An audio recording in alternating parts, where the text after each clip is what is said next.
Understanding it wasn't up to par. Hello, everyone. Welcome back to our channel where we dive into the fascinating world of the English language. Today, we're going to explore a commonly used phrase, "It wasn't up to par." This expression is rich in meaning and context, and understanding it can significantly enhance your English comprehension and communication skills. So, let's get started. The phrase, "up to par," originates from the world of golf, where par is the number of strokes a skilled golfer is expected to make to complete a hole or course. When something is up to par, it means it meets the standard level of quality or expectation. Conversely, when we say, "it wasn't up to par," we're indicating that something did not meet the expected standard or was below what was considered acceptable.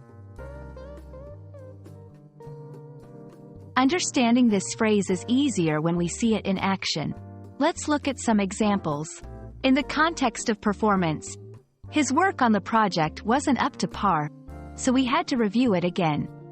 Regarding a product or service, the food at the restaurant wasn't up to par with their usual standards. In personal situations, "I'm not feeling up to par today, so I might skip the meeting." These examples show how the phrase can be versatile, used in professional, casual, or personal contexts to express dissatisfaction with a standard or expectation.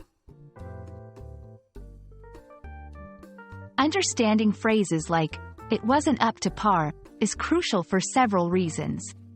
Firstly, it allows you to accurately describe situations where something doesn't meet expected standards. Secondly, it enriches your vocabulary and helps you understand native speakers better, especially in contexts where subtlety and nuance are important.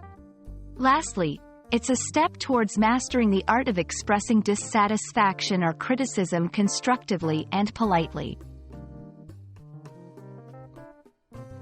We hope this video has shed some light on the meaning and usage of the phrase, "it wasn't up to par." Remember, mastering a language involves understanding the little nuances that make it rich and expressive. We're here to help you on that journey, one phrase at a time. If you found this video helpful, please consider liking, sharing, and subscribing for more content like this. Until next time, keep learning and growing your language skills.